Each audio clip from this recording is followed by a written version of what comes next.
Okay, great. Well, hello, everybody, and welcome. I'll go ahead and call the meeting to order, and Elaine will call the roll. Well, thank you all for being here. It's great to have a full room of both of our executive board and our regional advisory council. So executive board first, Lauren McLean. Yes. Alexis Pickering. Here. Dale Reynolds.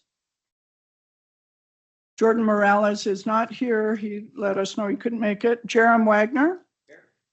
Debbie Kling. Here. Greg Rast. Here. Joe Steer. Here. Todd Lavoie. Here. Tom Daly. Here. Lance McGinnis Brown. Here.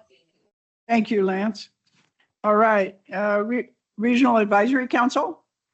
Susan Bradley. Here. Samantha. Oh, hi, Susan. Samantha Kenny. Terry Lindenberg. Here. Laylo Hammett. Andrew Mills. Here. Mary Beth Nutting. Here. Deanna Solis.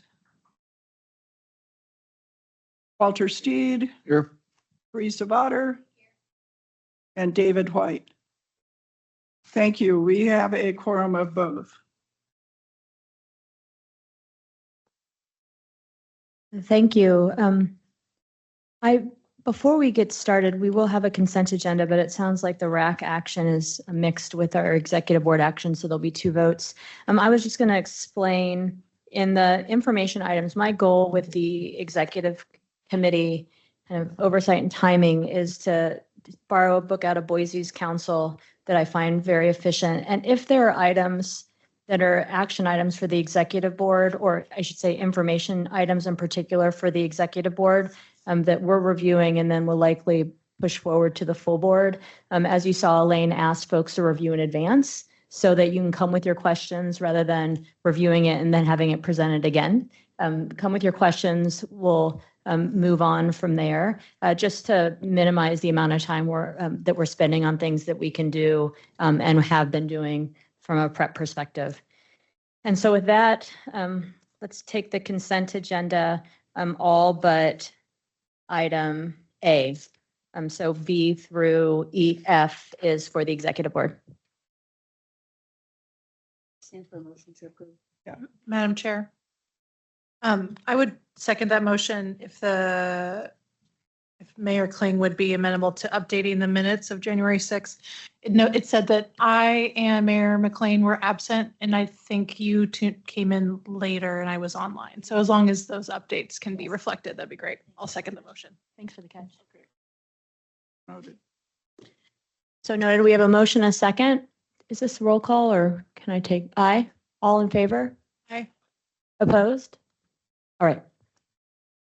Do I do the RAC thing? Now or we'll you're gonna do it? turn it to the chair of the RAC for item B. For the Regional Advisory Council, the minutes of the January 21, 25 meeting, we need a motion and a second, please, to approve. Andrew motioned.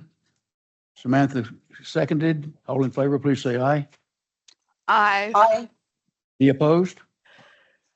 It's approved. Thank you.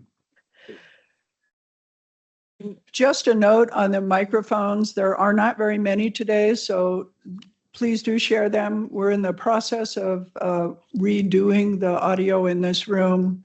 And so rather than buy very expensive, fragile microphones in the meantime, we're sharing. All right, thank you. Now we'll move into action items. First, we have A, the proposed agenda for the April meeting. It's page 28 in our packet. I wondered if there were any questions or requests. Otherwise, would entertain a motion. Madam Chair, I'll move to approve the agenda. We have a motion and a second. Any discussion? Madam Chair, just a note, this is always with the opportunity for me to add items if something comes up. Sure. All right, all in favor? Aye. Opposed? All right, thanks.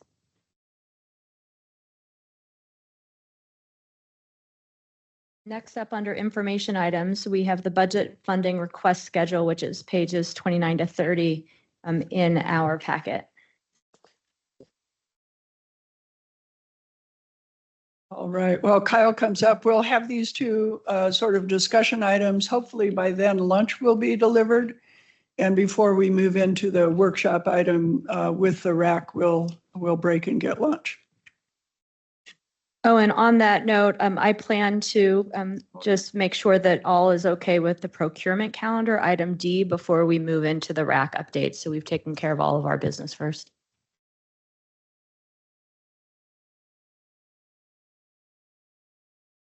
You guys are going to have to give us 1 second. Jason's computer went down, so I'm going to get into the meeting. Thanks, guys. While we're waiting, if folks were able to review the timeline, perhaps you could preview the questions you have if you have them. All right.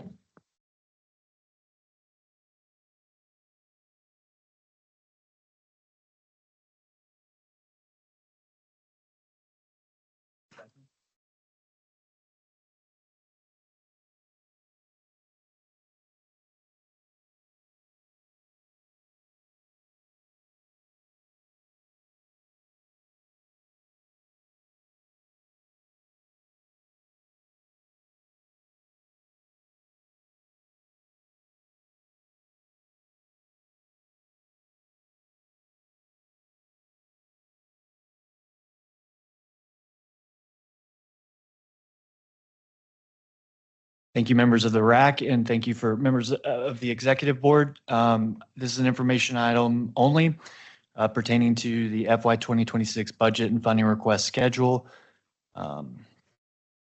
Staff will engage board members in a discussion on matters regarding the FY 2026 budget and funding request schedule.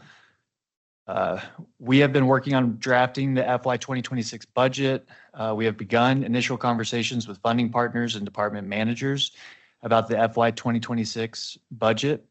We'll be using the cost allocation model as a basis for the allocation of expenses to individual jurisdictions and organizations. This will lead to assessment letters and funding requests that are categorized in the following 3 categories: general for overhead expenses, service for operational expenses, and capital for capital project expenses. Every spring, we start the funding request process by drafting a comprehensive budget for the next fiscal year. These budgets are informed by the current Transportation Development Plan, also known as the TDP, and conversations with our funding partners. VRT managers then develop department budgets with the input from their staff. As the initial budget is drafted, VRT utilizes the cost allocation model to provide assessments to jurisdictions and organizations. These assessments are based on route and hours/miles traveled through regions, and has been the methodology for fairly assessing how much VRT asks of each partner over the past 4 funding cycles. So the timeline for this, we were right in the middle of preparing the initial FY 2026 budget. We have a draft, so that has always taken place in February through March. March through April, we'll apply the cost allocation model and send preliminary assessment letters in order to get feedback from jurisdictions and organizations. May, we respond to funding partner questions, comments, and send formal funding requests to our partners. And then June through August, we facilitate the discussions with the funding partners, leading to a finalized budget and cooperative agreements, which will be sent out in late September/early October. And the FY 2026 budget development and partner outreach will impact plan services and funding requests. And with that, I will stand for any questions. Madam Mayor, if I could add just a couple of things. In addition to the funding allocation, what the development department is doing at this point is taking all of those plans for future funding obligations and putting them into our transit development plan. In the past, the capital in that plan has been what I would call lumpy. It shows up in one year because there's a big expenditure and not in the next year. And what we're doing with the transit development plan this time is trying to even those out so that it's a more predictable number that each of the agencies will be asked for, and a really obvious challenge if there's a big capital expenditure that we're going to need to work through together to see if we can make it.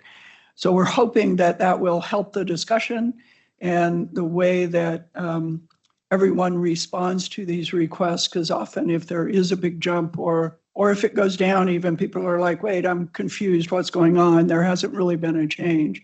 And so we're in the middle of doing that. We're not quite done with it, but that's also part of this year's process as we work through this. Thank you.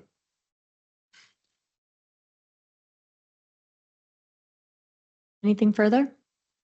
All right. What? Oh, yes. Madam, Do you want to introduce yourself so everybody knows who you are? oh yeah. I'm Andrew Mills, the Canyon County representative for the RAC. And I've been on for, I don't know how many years, actually. I have lost count. 2 or 3 years now. And my question was, Madam Mayor, are you engaging with the federal level by chance, talking about how the bus can help by reducing Social Security payments, so it's increasing the lengthening the Social Security's budget for the future? Yeah, no, that's right. Yes, I believe that many cities in this region, including VRT, are engaging with DOT at the federal level regarding the funding that we receive and the impact it has on our budgets. I want to restrict this item, however, to questions since we've got our staff up here related to the schedule for the budget. Are there any of those? All right. This is information, so I'd say everybody is good. Thank you, guys. Thanks. And then next up I've asked for item B, the bylaws. I've asked Elaine to walk through and highlight for us the meaty ones. There's some cleanup, but then there's a few changes related to efficiency and operations. So have asked Elaine to detail those for all of us. Thank you, Madam Mayor. And I'll ask Jason if he would to bring up the red line version of the changes, which I don't know what page it's on. There we go. Okay. Yeah. So next page is the first of the meaty changes. So first we have a change from 1 member for each incorporated city with population of less than 25,000 today. We're suggesting that goes to 50,000.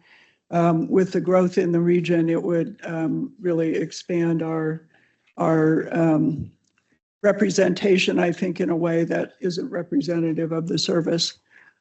Then the second one is that right now we request that if you have an active board member, that your organization passes a resolution confirming that member.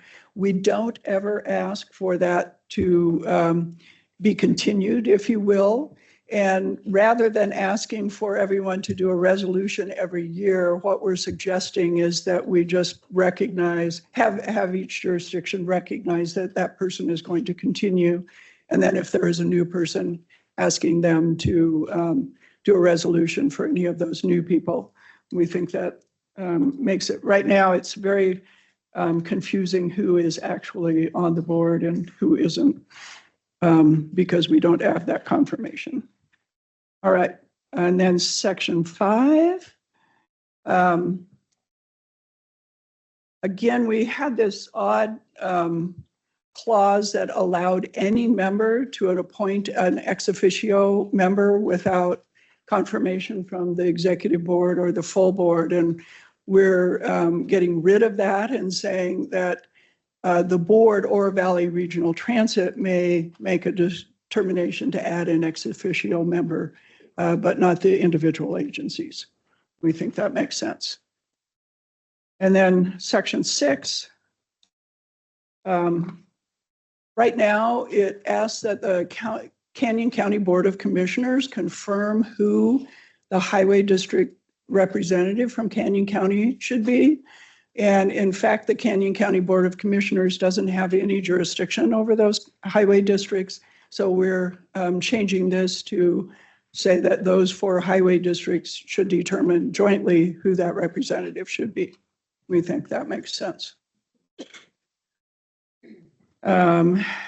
This Section 8 is just cleanup. And then Article 4, Section 1, we've added the immediate past chair to the list of officers. Often we find that that is the person who has the most knowledge of what's going on and makes sense to have them, we think, as one of the officers. We also changed it so that while there still has to be representation from both counties, and we ran into this a couple of years ago when Mayor Kling was being asked to be chair of both VRT and Compass in the same year, that we moved that around so that she wasn't the chair at the same time. And so rather than it being one or, Canyon County, Ada County, Canyon County, Ada County, we're saying that at least 2 of those members have to be from Canyon County and or Ada County, and the 5th member can be from either. And that it doesn't have to be back and forth, but that no more than 2 of those officer positions should be adjacent to each other from the same county. So you can't have chair-elect, and vice chair all from the same county, if that makes sense. And then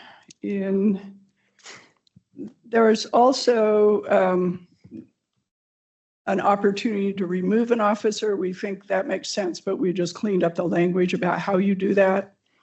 And then the treasurer secretary position used to be one position, and then it was split out. And right now it says that the chair should name the secretary. And we think it makes most sense to just have that treasurer position also be the secretary.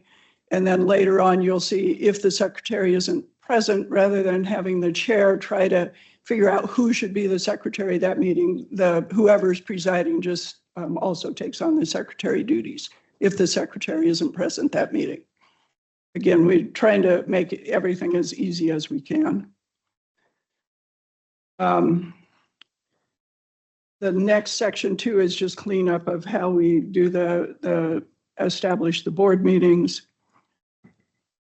And then section 6, again, that's the secretary thing I was just talking about, rather than having a separate person named that in the absence of the secretary, the presiding officer will be secretary, and the secretary will, the treasurer will also be the secretary.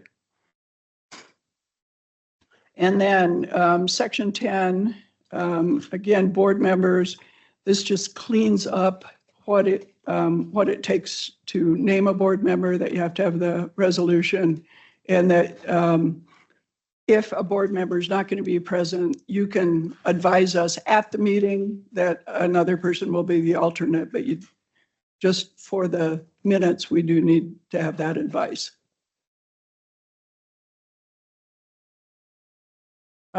Section 1 of Article 6,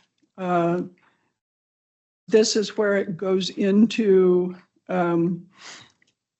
those 5 officer positions, who should serve in those, that there has to be 2 from each county among the 5, but they don't have to be back and forth, that they just can't be more than 2 adjacent. It also changes. Right now, it says that this board meets monthly, and we've made a commitment to try and reduce meetings. And in doing so, we've said that every 3rd meeting will be remote, and we won't have it unless we need to. So we're saying here as often as monthly, but no less than 8 times a year that the executive board would meet. And then the last item, and this will come up later again, but we had to address it here, is that the executive board will follow the order of business that is described later, which includes public comment. When that section was put together, we didn't have an executive board, and public comment was a regular thing at every full board meeting. By practice, even though it doesn't specify that, we've taken public comment at executive board meetings. I'd like to suggest that we'd be better served to take public comment only at full board meetings, but make it clear that public comment is always welcome in writing and have a very clear understanding how to do that. So that is all outlined later. But what it says here is that the executive board doesn't have to take that public comment every time. And then on standing committees, again, it was very unclear what the process was, that the standing committees were supposed to report quarterly to the board. You guys get but all of you see each other's minutes every month, so we felt like that wasn't really necessary. But we did want to specify that this joint meeting does happen once a year with all the standing committees. So that's what this change is about. Next section is all just executive director to CEO. And there you go. So those are the substantive changes. And Madam Chair, I would stand for any questions. Okay. We're all sharing. If you don't mind. Just, if there is, do we only, how many standing committees do we currently have? Just the one. And then how would you appoint another standing committee if you so chose to? I have a typo here. Thank you. That is outlined in one of the sections. I couldn't tell you exactly which one, but the full board makes the decision whether or not to name a new standing committee, I think. Or no, the executive board. That's right. That was one of the changes. It used to be that the board did that, and now it's the executive board. Thank you. Sure.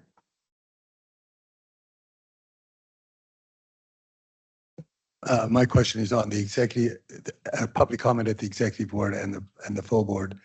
What's the statistics on that? Do we have people who've come to the executive board meeting on a regular basis and then the regular board too?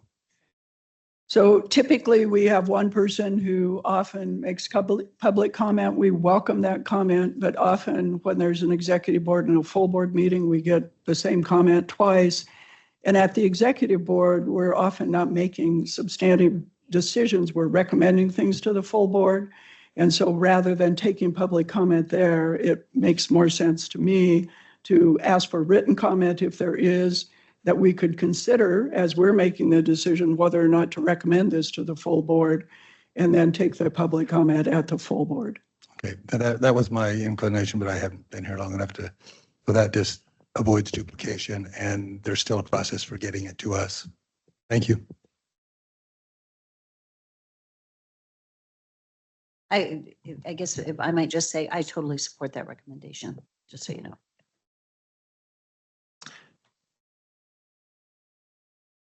Madam Chair, Yes. I just, general comment, I thought all of the edits were really well thought through and made really good sense, and just really appreciate you taking the time to simplify it, and it looks great.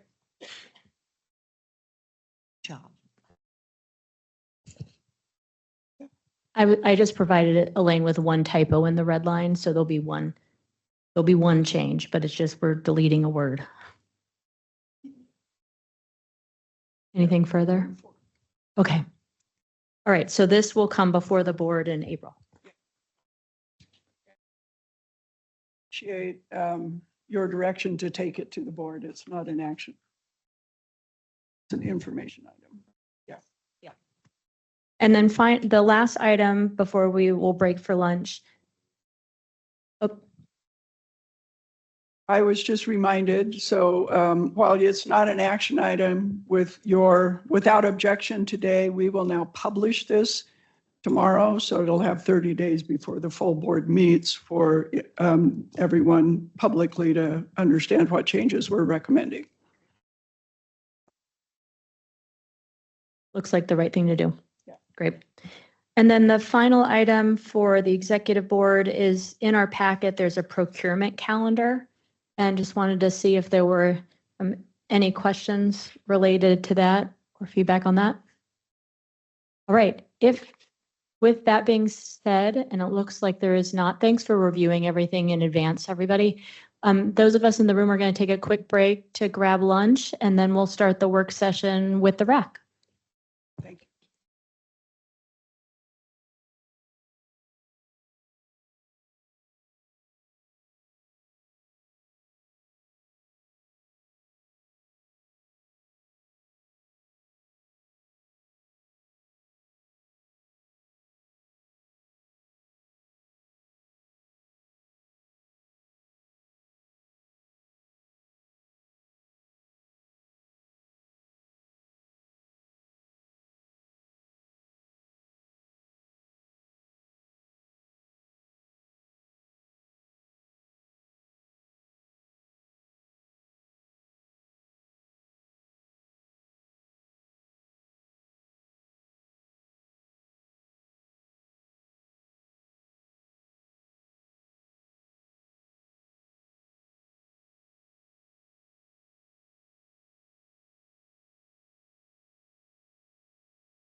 All right, I will call us back to order. And now we are on the final item, but the main event today, which is the work session between the two organizations. Am I correct in thinking that staff is providing presentation, or Chair Steed, are you starting? We have a tag team set up. Great. The floor is yours. And Jason's going to start us off. Thank you, ma'am. All right, bear with me.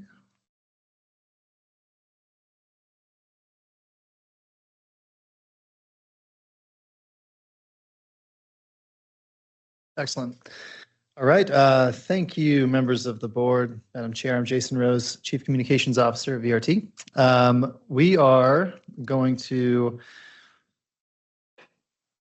talk about today's information item. So information item today, staff and Regional Advisory Council leadership will present to the Executive Board an update of RAC activities, provide some writer experience testimonies, and then facilitate a discussion about future priorities. Thank you, Jason.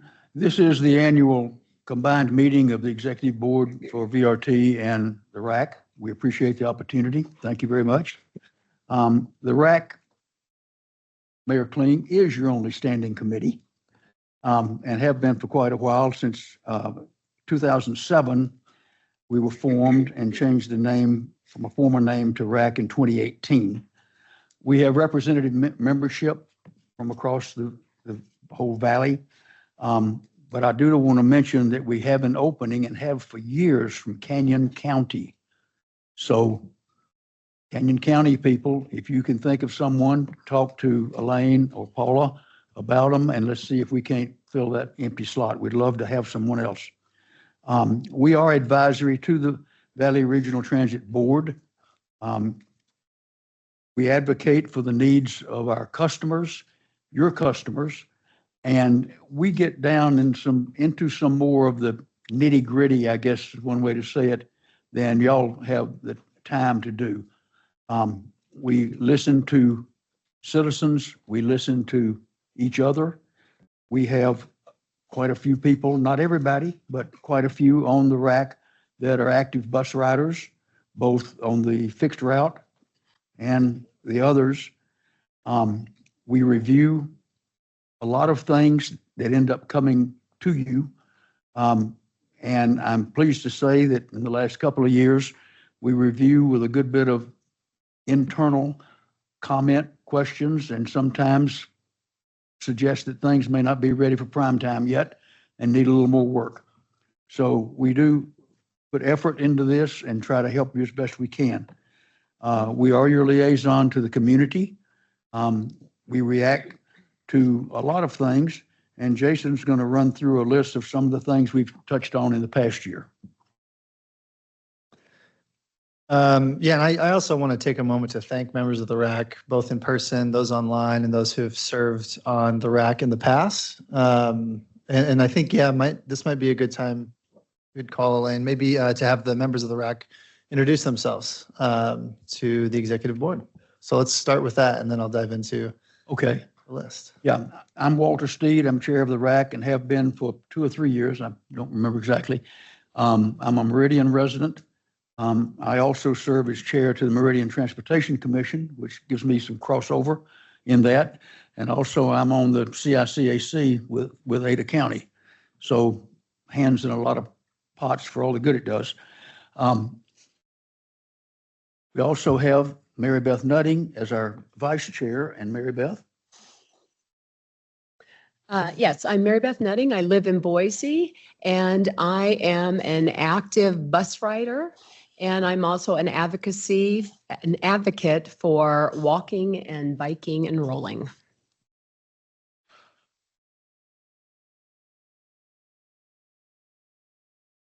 I'm Teresa Votter. So I live in Boise, and my spouse is a pretty regular bus rider because we've just got one car. Live up on the bench, so nice connection to a lot of things. And work in food insecurity issues as well in my professional time. So no, it's very important for people struggling with food insecurity as well.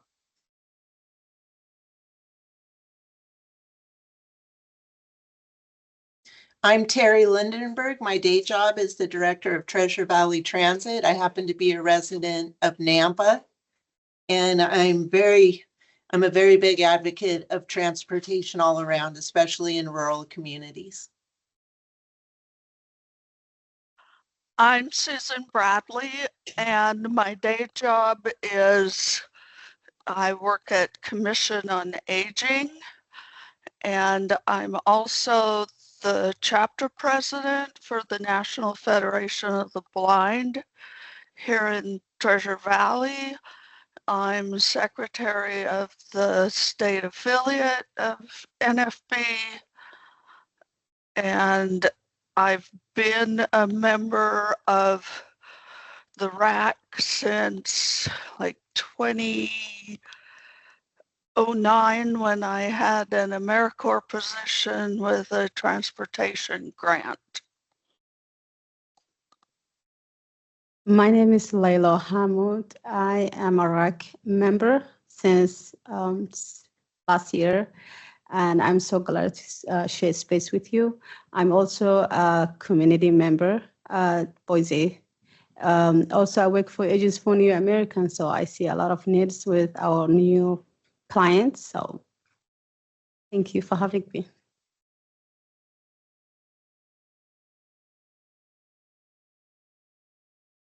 I'm Andrew Mills. As said before, I am the Canyon County representative for Valley Regional Transit, and I've only been here for a few years.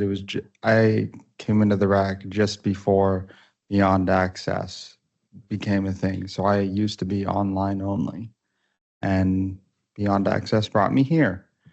And I also sit on the Idaho Council on Developmental Disabilities, as well as my afternoon job in the week is working for the YMCA in after school care. I'm Samantha Kenny. I'm with Southwest District Health. So I work in Caldwell and Nampa and service the Southwest Idaho region, but I live in Boise. I have been, I've used public transportation since 2005, actually, 2005. And my daughter used it regularly growing up in Boise, and I know the benefits that it can bring, especially to the people that we serve in Southwest Idaho. So that's why I'm on the RAC. All right. I don't think we missed anyone. David, we didn't send it all the way around. Sorry, David. I'm David White, and I've been on the RAC for less than a year, and I'm a representative from vocational rehabilitation. I've worked there about 12 years. Thank you, guys. I think that's it now. So as you can tell, we have a great representation from the community on our RAC, both with personal experience and organizational connections. And since I've been here at VRT going on almost 4 years now, it's become a fantastic mechanism and outlet to share information to the community, to receive feedback, and just really important group of folks that give us really great input. And they just do a phenomenal job. So I just want to thank you all for that. Last year, and this is mentioned in your board packet on page 47, but last year, in an effort to improve some engagement and create really meaningful participation and continue meaningful participation between VRT staff and RAC members, we reduced the RAC schedule to 6 meetings a year. With the option to deviate from a regular date and time to accommodate special site visits or other opportunities. We found that highly engaged meetings often resulted when we were visiting the transit facility or doing a walk audit or something like that. So having them really project focused led to us getting really good feedback, essentially. So the idea was to let's kind of space them out a little more and concentrate them on specific projects. And so the list that is on the screen now shows some of the activity that we had over the last year. So bus stops and signage. So the planning department brought to the Regional Advisory Council the bus stop typology layout and a variety of bus stop updates, including the stops that changed during change day last summer when we did our big service change. So the RAC gave a lot of really good feedback on both how those elements fed into the typology, but also kind of the design and layout and placement of the bus stop signs. We've talked about bus fares and various tools and technology. We're in the process now of putting together an RFP for a new fare box system, and the RAC is going to play an integral role in that feedback and identifying which elements are going to be the most important for passengers. We've also had in the last 3 or 4 months, quite a few policies and procedures come in front of them. The Access Handbook, the Beyond Access Handbook, a variety of procedural things that are really helpful to get eyes on, and their feedback helps us to make those procedures as good as they can be. And as was mentioned earlier, a lot of our RAC members are riders of our specialized services, or they have clients that are members of the specialized service, whether it's Access or Beyond Access or some other transportation service we provide. So it's really good feedback from them because they have eyes on the ground. And then we have been talking endlessly, it seems, appropriately so, about transit funding and educating folks on transit funding. So the RAC we're actively engaged in that conversation, probably every meeting. And they were also really pivotal in VRT's involvement, at least in the most recent CTAI Transit Day at the Capitol. And maybe we can talk about that here in a little bit. But the RAC was very helpful in both attending, participating, and helping us to spread the word about that event. So with that being said, we wanted to give the RAC a chance to kind of share some of the on-the-ground experience. I'll turn it back over to Walter. Thank you, Jason. We have a couple of our members that will give you some personal experience and also some insight from their perspective of what can and can't be done. Our first speaker is Mary Beth Nutting, who if you start to fall asleep while she's presenting, just let me know and I'll punch her, because she doesn't get very excited about this stuff. He's being funny. So yes, Mary Beth Nutting. I have lived in Boise for 30 years. And the reason why my husband and I, along with our 2 daughters, looked for a place specifically in Boise is because we are a 1-car family. And we knew that we would have to have access to public transit. I'm going to tell you a little bit about myself as a rider. I have been riding the public transit ever since I was a little kid. That is how I got to school every single day. When I was in my 20s, I didn't have a driver's license, and my mobility relied exclusively on walking, bicycling, or riding a bus. When I got married, we had our 2 children. We were a 1-car family, like I said. My children went to school riding a bus. And now I am a senior, and I ride the bus. I rely on it. And, as my husband and I look at what they call aging in place, one of those things that we consider is, are we going to have access to a bus to get around? We can't always rely on driving or being able to walk or ride a bicycle. So that's something that we consider. So having said that, and I'll wrap it up by saying, I feel like my entire life, I have had a front row seat in public transit, seeing what works, what doesn't, what the challenges are, becoming acquainted with people on the bus, because it really is quite a community too. You become acquainted with people and why is it that they ride the bus. Okay, Jason, would you mind putting that first slide up, please?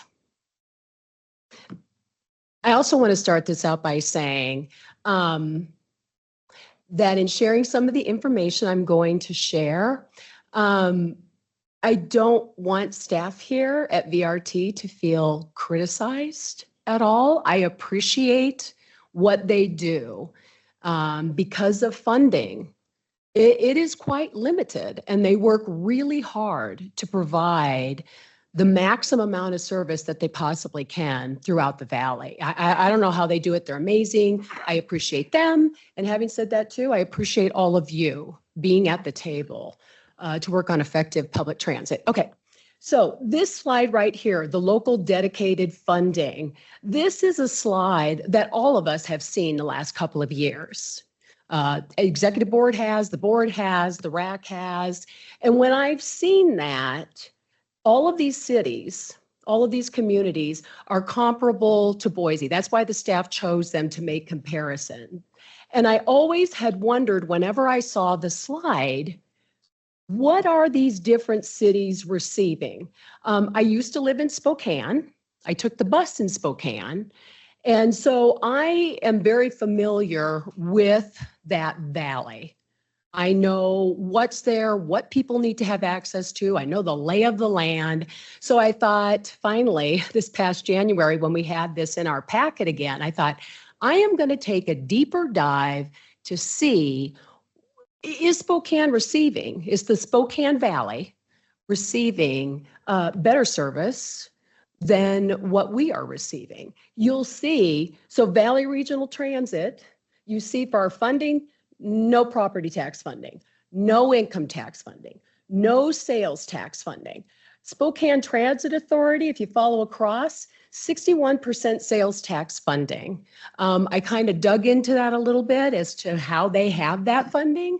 The state of Washington in the mid 70s, and there's a specific name for it, which I can't remember, but they made that decision that within that state, there would be that funding available for the different transit authorities. So there's that. So I started taking a very deep dive into the weeds as far as what is Spokane Valley receiving for services. Jason, would you mind flipping to that next one? Thank you. Okay. So you'll see 2023, and I'm focusing on fixed route ridership. Spokane Valley also offers paratransit, but I just kind of wanted to compare the fixed routes. Spokane did not have their 2024 end of year report, so that's why I'm referring to 2023. You can see that before the pandemic hit in 2019, there were almost 10 million riders each year on fixed routes. In 2023, they had 8,000, so it's slowly going up. 8,789, 348. What did I say? Did I say 8,000? Oh, thank you, Elaine. Okay, 8 million, so almost 9 million. Almost 9 million rides. I divided that by 300, thanks, Jason, 365 days. So what does that mean? That translated to each day, 24,080. That's 24,080 fewer vehicle trips in a single occupancy vehicle. I mean, that is remarkable. When I saw that, that just blew my mind. 24,000 fewer vehicles on the road per day. I mean, when we talk about congestion mitigation, public transit needs to be a part of that conversation. You know, a lot of times when we hear about mitigation, congestion mitigation, we talk about widening roads. Public transit also needs to be talked about, included in that conversation. I know that there is a project right now in Meridian. It's a 1.5 mile stretch of road that is going to be widened. It is $39.3 million, 1.5 miles. And in that process of having to widen, they're taking out 35 homes. So right now we have a shortage of homes. 35 homes are going to be taken out. You know, and that's not just a one-cost deal. That is the maintenance of that road for years to come. So, you know, when we talk about funding, let's start talking about what public transit can do for congestion mitigation. Jason, would you mind flipping to the next one? So remember, Spokane's almost 9 million. Valley Regional Transit fixed route rides is less than 1 million. 989,216. We can do better. 9 million versus 1 million. Boise and the Boise metropolitan area, which includes Canyon County, we're bigger than Spokane. We should have more riders, right? So I started taking a look at all of the routes. I got online to figure out what is it? Why do they have the ridership? And it was quite exciting what I found. They have, I'm going to have to refer to my notes. They have 53 fixed routes. Elaine, how many do we have? 19. They have 53 fixed routes. Many of those routes operate 7 days a week. That blew my mind because here, majority of the routes, except for our best in class, are 5 days a week. Life operates outside of 5 days and after 6 o'clock. People have to live. They have things to do. The other thing that I found is that their services were more frequent. I referred to a route in my old neighborhood, and that route operated every 10 minutes. The neighborhood I live in now, midday service has been eliminated because it was necessary, because it was a lower ridership at that time, and those funds needed to go to another route, like the Fairview or the state, so that it could operate more frequently and later. My route now, it runs in the morning, and it runs in the afternoon, and it runs every hour. That's it. And that has been challenging. I can speak to that. So the routes will start early in the morning in Spokane at like around 5 a.m.-ish. And there are some that end just a little bit before midnight. I mean, that is quite remarkable because not everybody works 9 to 5, Monday through Friday. They work late. They work early in the morning. Okay, I'll end with that. The other thing is that they have is a bus rapid transit. So with the bus rapid transit, what that means, the bus is running more rapidly due to certain things, designs that have been done. Either they may have a lane that is exclusively for a bus, or lights will prioritize buses. How people board the bus may be differently, how they collect fares. So the city of Spokane Valley worked on it so that it could have bus rapid transit on one route. It is a 6-mile long route that runs east to west, and it runs at the peak time every 7.5 minutes. That's freedom for riders. Because for me, when I want to catch the bus and it runs every hour, let me just say this. When I'm running late, I say to my husband, honey, get out of the way. I'm running late. I need to catch my bus because if I miss my bus, that's it. So it runs every 7.5 minutes. It started operating July 15th, 2023. And in that first year, 730,000 rides. I know. Isn't that amazing? Based on the success of that, they are working on another bus rapid transit route. Remember, this one runs east-west that they have now.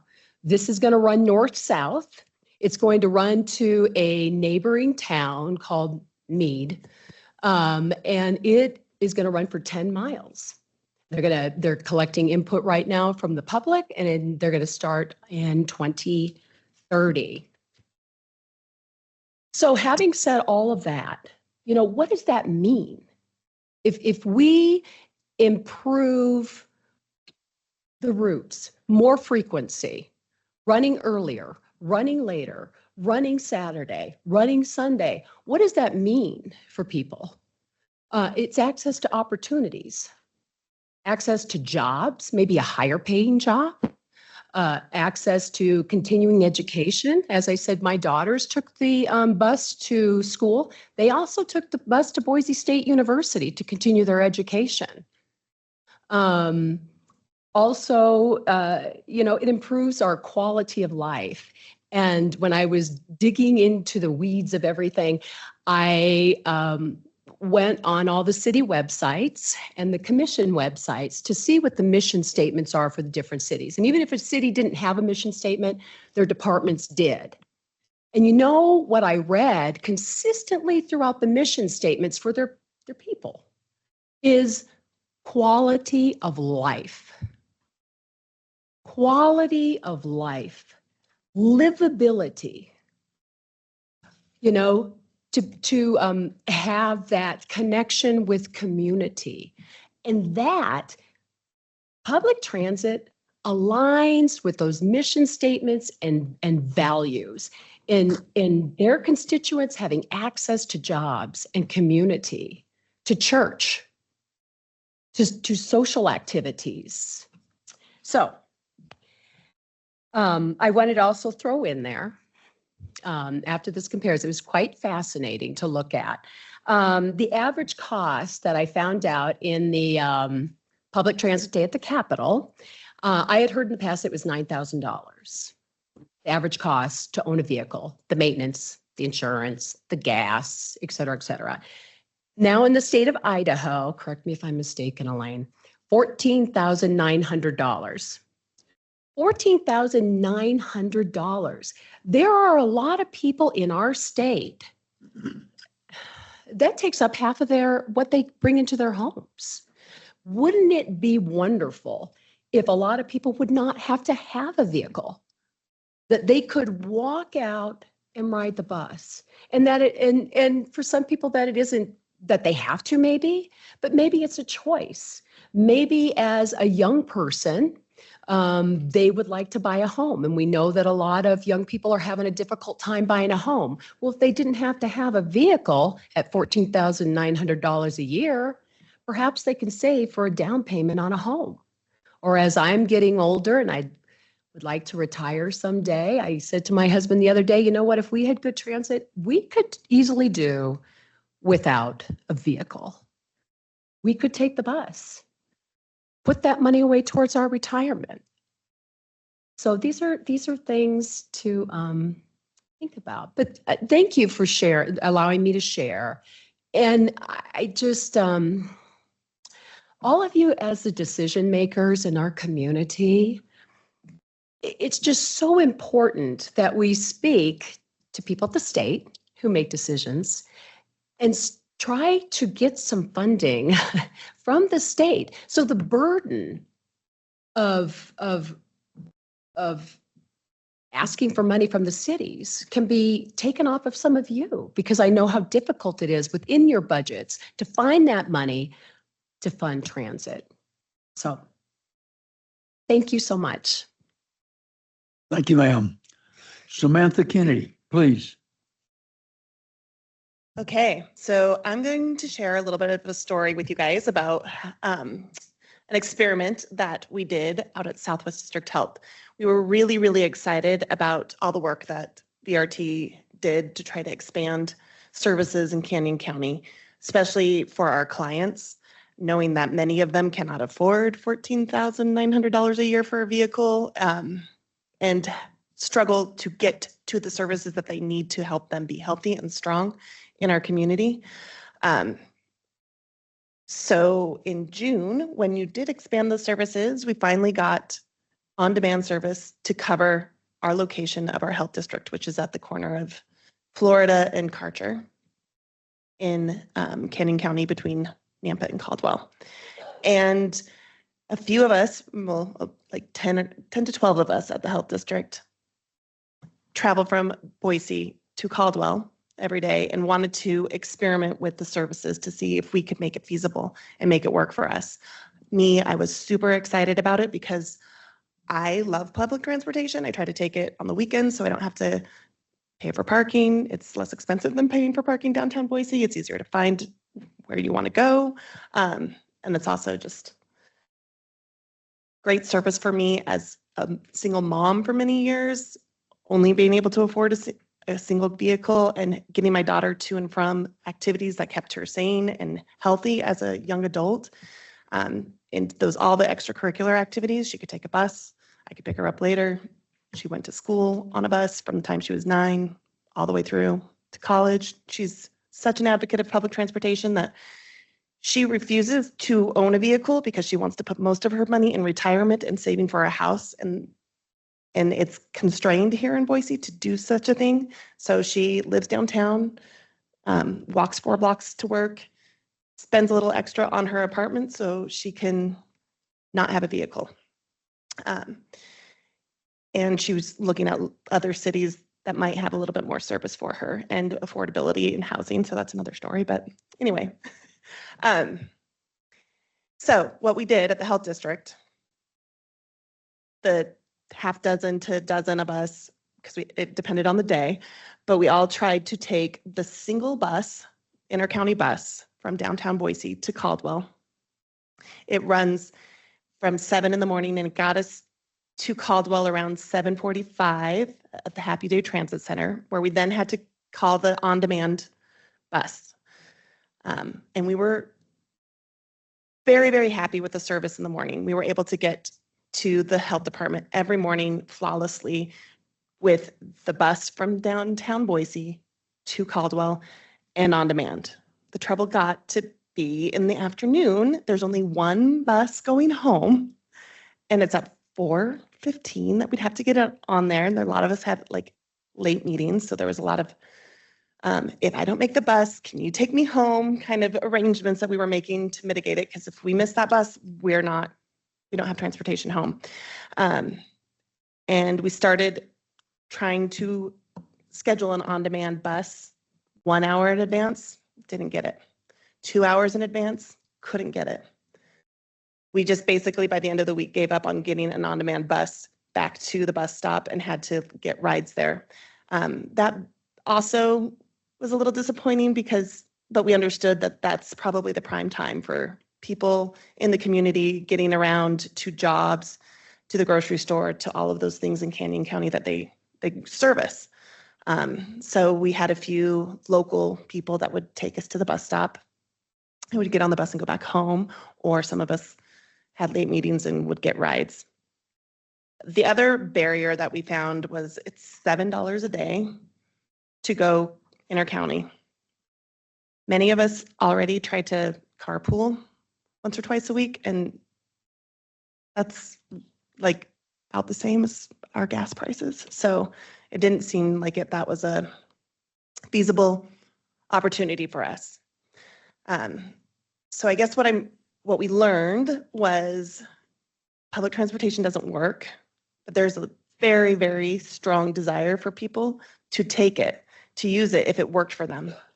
And if there were 7 cars, 8 cars, 10 cars off the road every morning in that trip and every afternoon in that trip, what would that do to the freeway congestion, the opportunity for accidents? I can't tell you how many times I've been in 2-hour delays.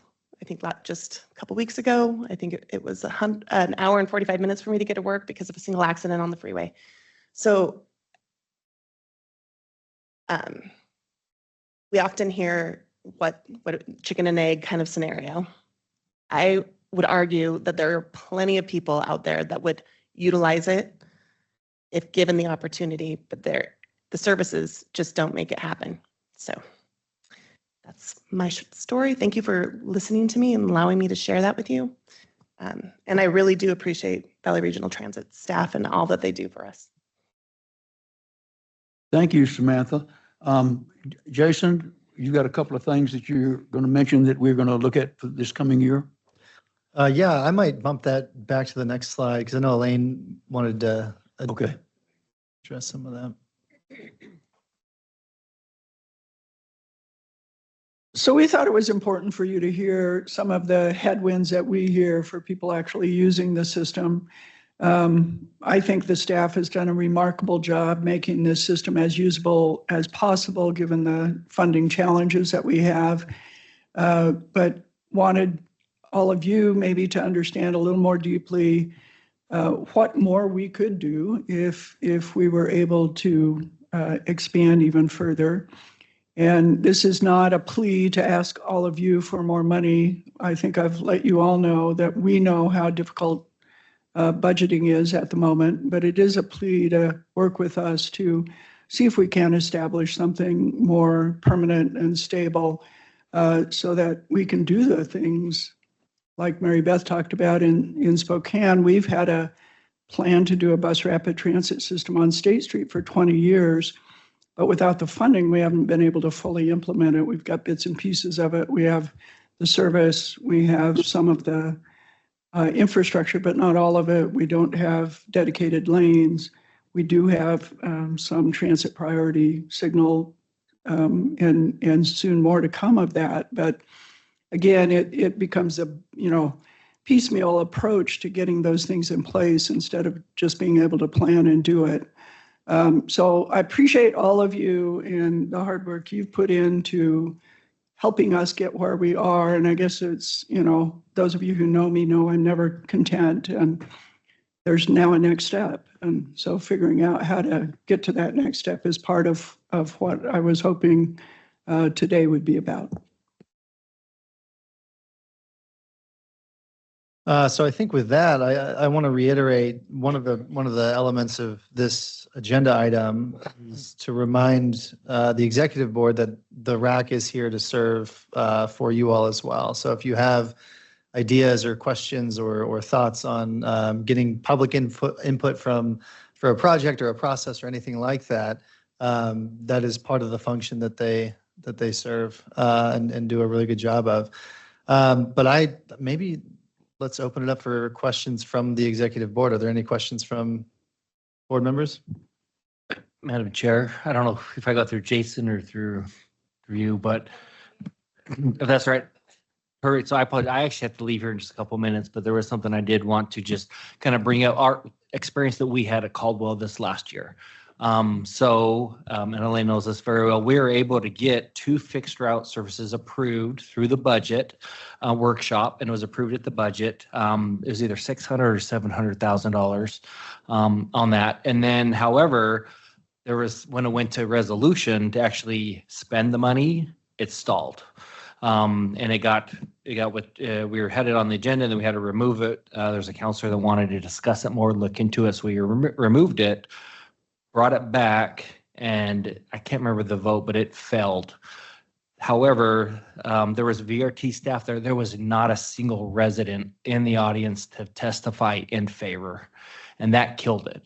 So that's the thing is, that, and again, I'm not blaming anybody, but I think, you're preaching to the choir. I'd say I think all of our desire is to do that, but for me, it was super disheartening where we had fought so hard and we had the money, literally the money was in the budget. It was simply the resolution to pass it. Wish we would have just done it right at the beginning. But that there was nobody in the audience. And so it made it easy for the council to say no, because nobody was there to testify for transportation other than staff. And obviously they're saying, well, that's their job to be there. And it is, and obviously they appreciate that, but it needs to be from those people. If they can hear from the people that vote for them, that's what really killed it for us. So it lost all that momentum. Hopefully we can bring it back. It won't be this budget year for sure, but maybe within the next couple of years. But like I said, we literally had the money there and it just couldn't get across the finish line. And literally there was not a single person. And again, you can't blame the council. If there's nobody there to say, yes, I want you to spend this money in transit, then it makes it difficult for them to say yes. So that's one thing that we learned is how do we get, you all are passionate and that's awesome, but how do we get that throughout the community in the area so that we can get other people to come out? And like I said, I apologize, I do have to leave, but I just want to make sure to bring that up, that's one of the issues is how do we get the people to come out and tell the council they want it at those council meetings? Thank you, Mayor. Elaine, did you have something? If I could, just quickly, I really appreciate Mayor Wagner and all the work he did to get that into the budget to begin with. It points out one of the other challenges that we've discovered, and that is that while Valley Regional Transit has requirements to hold public hearings on transit issues. None of the cities do. And at the end of the day, it was unclear, as this was being a budget decision, whether it was a public hearing or not, and that discouraged some people from coming. So one of the things that we could look at is with the city of Boise, we have an agreement that if they're going to make changes, that they do hold a public hearing, and that the council make that change only after a full public hearing that's dedicated to transit. So one of the things we might think about as a region, is there a way to make that just the way that the business works? Because, for instance, the city of Eagle also cut service without a public hearing. We had to hold a public hearing, even though there was no chance for us to make a different decision than they'd already made, because we're required to, but they're not. So is that one of the other awkward headwinds that we face? Yes, ma'am. Actually, Mayor Wagner, can I ask you a question? So was there actually an official public hearing about, or was it you all were talking about your budget and providing transit was part of that? So it would have been a public hearing because they had a vote on it, so it was an action item. So I think kind of what Elaine is alluding to, there may have been confusion. It sounds like if you could testify on that, and that obviously is up to the mayor on that. Not even if it's not required. We've had that recently where there was a lot of opposition on some things in Caldwell. We did not have to allow public testimony, but we did. We allowed people to come and speak on that. So it ultimately does, I guess, depend on the person running the meeting, which is typically the mayor in that regard. So it was a public hearing. Sounds like there may have been some confusion that people could have testified or not. You know, I would say, if you don't mind, the city of Boise in years past has been really good at getting out the word that there is a public hearing on budgeting for public transit and telling people, this is your opportunity to go to the meeting for 3 minutes. 3 minutes, right? I know I always go over and I apologize for that. But this is your opportunity to talk about public transit, what it does for you and what is it that you need. You know, and within that meeting of the city of Boise, I've always heard some really great discussion with the city council members after that public hearing. So I would encourage cities to really reach out to your people and be very clear that they would have an opportunity to testify. And it can be very intimidating to the public to be able to testify. And so many people, and I think a lot of people who rely on public transit. It is so important. Sometimes they feel like their voices don't matter. So to be able to reach out even specifically to people who you know depend on public transit and say, hey, we're doing this. This is your opportunity to be heard, because if you don't speak out and share what public transit does for you and the necessity of it, it's not going to happen. And that's such a shame that happened, Mayor Wagner, because I know that you work really hard on that. And I really appreciate it. But that's what I would do. Make it very clear. This is when it is. We want to hear from you. You got 3 minutes or whatever. So thank you. Anyone else? Andrew, I'm not ignoring you. I'm just putting you off a minute. Anyone else on the executive meeting? Mayor Kling. Sorry. And Andrew, may be a good follow-up to this one. You know, one of the things that I've learned is that if you do have a public hearing, you have to provide transportation for the people to come and get home. Because we had a public hearing, and thank goodness the VRT staff actually helped provide transportation home because they missed the bus and they had no way to get home. And it was difficult to get there. So anyway, and we know that funding is a real challenge. It's a real challenge for the cities right now because of the funding losses that we have experienced. So I know for the city of Nampa, we really just don't have the funding. We need our state to step up. I know the governor had recommended $100 million cut, and I think there's some legislators that are recommending 400. cut. And I'm thinking, you know what, if we have the funding, why not reallocate that funding rather than cutting it out of the budget? I mean, I'm certainly a proponent for good stewardship, but if we have excess, then maybe we should invest at the right time in the right thing, which would be add to the public transportation needs that we have. Because as local municipalities, I know for us, our budget's crazy tight. So, but thank you for your work and your passion. I really appreciate it. Thank you, ma'am. Other executive board members? Madam Chair. I just want to say thanks, Mary Beth, thanks, Sam, and the RAC for your advocacy and your time and commitment to this work. I think just echoing Mayor Kling's point, I mean, the municipalities are facing it, and just now there's been legislation that's being proposed to even limit our ability to build sidewalks and ramps that would support these bus stops, right? Could someone mute online, please? Thank you. So I think, again, we have a lot of work to do. And I think the only solace, if there is anything in this conversation, is you are surrounded by folks on this executive committee that know the power of transit, that are not going to give up about making sure that VRT and all modes of transportation get the funding that they deserve. But I think, to Mayor Wagner's point and your point too, Mary Beth, like, we have to work better together to like unlock these little stalemates that exist that shouldn't exist, right? Whether that's at a hearing or at the legislature, right? I think we just have to dig a little bit deeper and find those, little cracks in the dam, and we just have to keep pushing through. And you can count on me for that. Thank you, ma'am. Anyone else on the board? Andrew, you're up. Mary Beth, I wanted to go back in the conversation that, that you were talking about each city you looked at with way better transportation than us had the same sort of quality of life in their mission statement, right? Did you look at the political, like whether they were Democrat or Republican? So Andrew, when I looked at the mission statements, I was bringing it back to VRT. I was bringing it back to the cities, Cuna, Meridian, Napa, Caldwell, Boise, their mission statements. I didn't look at Spokane Valley, but our valley. And as far as politics, no, I didn't. And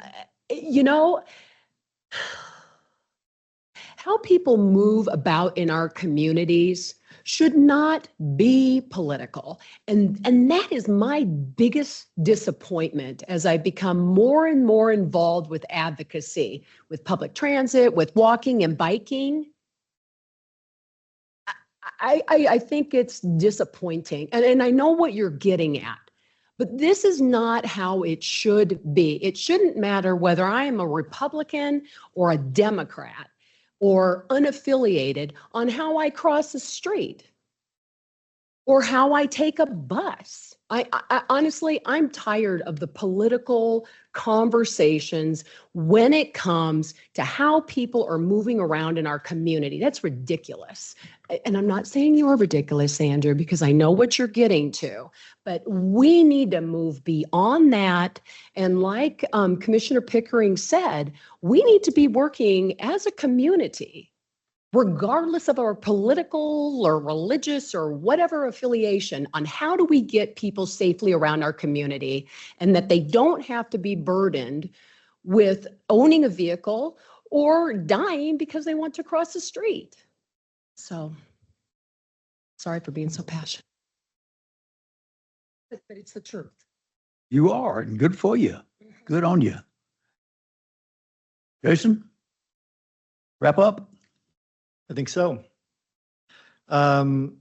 So the next year, we've already identified a few projects that the RAC is going to be diving into. I didn't list one, though, and that's kind of what we're doing here, which is gathering writers' stories.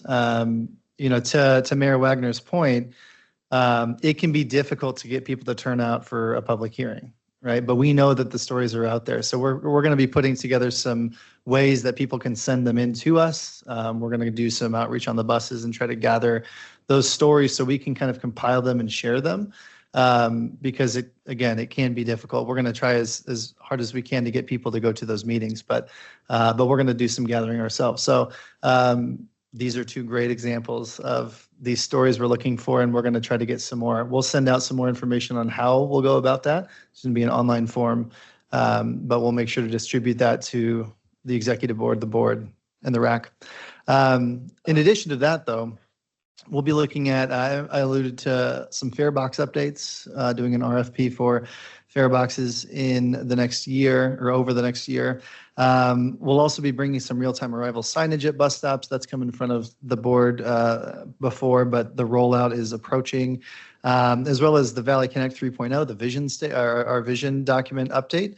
And then we like to dig into the weeds, into the rider experience a lot on the RAC. So we're going to be updating some rider training materials so we can provide a lot of rider support for those that want to get over that initial hump of getting on board the bus. Those are some items we've identified. We'll have a lot more as the year goes by, but if there's anything that any of you all have or any ideas or anything like that, please let us know. That's it for this item. I would be happy to open it to additional questions or turn it back over to Chair. Mayor, thank you very much. We appreciate the opportunity. Well, I really appreciate you all being here and the work that you do throughout the year to advocate for transportation in your given communities and to help us better understand the needs. So thanks for being here today. Really appreciate it. And with that, there's nothing further. Do we have to take a motion? Great. So we are adjourned. Thanks, everybody.